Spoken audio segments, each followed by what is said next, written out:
The TCS NQT requires navigating a multi-tiered evaluation process where hundreds of thousands of candidates compete for a limited pool of offers. We will eliminate that uncertainty today. By the end of this video, you will have a personalized 4-week study roadmap designed to manage this specific exam structure. To do that, I need you to stop passively watching. Grab a notebook or open a blank digital calendar right now. We are going to build your plan together. We will break the test down into its core sections and assign specific, high-impact tactics to each one. Readiness acts as the antidote to test anxiety. Once your calendar is built, the how-to-study question disappears, and your focus shifts entirely to the mechanics of daily execution. First, divide your page into 2 columns for the exam's macro categories, Foundation and Advanced.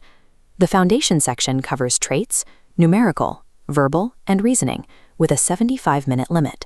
The Advanced section includes quant, reasoning, and coding, requiring another 90 minutes. Candidates frequently fail due to a collapse of time management across these distinct buckets, regardless of their technical knowledge. Internalizing this blueprint is your first defense. For the cognitive sections, write down these 3 rules. 1. Skip and return. 2. Speed math. And 3. Elimination. Let's look at the 3rd rule in action. On a complex numerical reasoning question, your first step is aggressive elimination. Identifying logically impossible answers immediately cuts through the noise, leaving you with just 2 plausible options to evaluate. This protects you from ego solving, spending minutes trying to crack a single, brutal puzzle simply because you refuse to let it beat you. Apply a strict 60-second rule instead. If the mathematical path isn't obvious within the first minute, take a calculated guess and move on. The cognitive section is an exercise in resource allocation. Walking away from a difficult question preserves the minutes required to answer 3 easier ones. For the programming section, your study priority must include arrays, strings, matrices, and data structures. Syntax is only half the battle. A frequent failure point is submitting code that handles standard inputs but crashes when it hits the hidden TCS test cases. This split screen illustrates the difference. On the left, standard code with a straight path. On the right, a TCS-optimized version with protective boundary notes.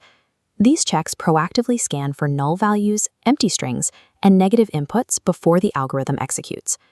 The TCS compiler deducts points for every failed edge case. A solid script that handles these constraints will systematically outrank a clever but fragile algorithm. With the tactics mapped out, we can build your calendar. Step 1. Schedule a timed, blind mock test within the next 24 hours. This diagnostic test prioritizes exposing your specific technical gaps over achieving a high score.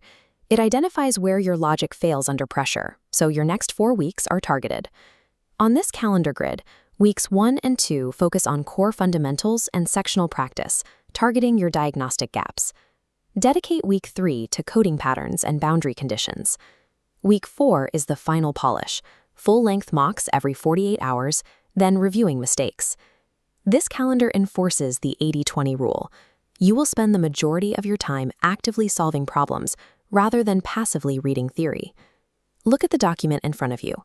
You now hold the structural blueprint of the exam, the tactical rules for time management, and a daily battle plan. Your next step is clear. Find a free mock test online, set a timer, and execute your diagnostic test. The planning phase is officially complete. The only thing left to do is launch into the execution of the plan. By adhering to this personalized framework, you convert the broad syllabus into a sequence of manageable daily tasks. The exam is no longer a source of uncertainty, but a set of known variables you are now equipped to handle.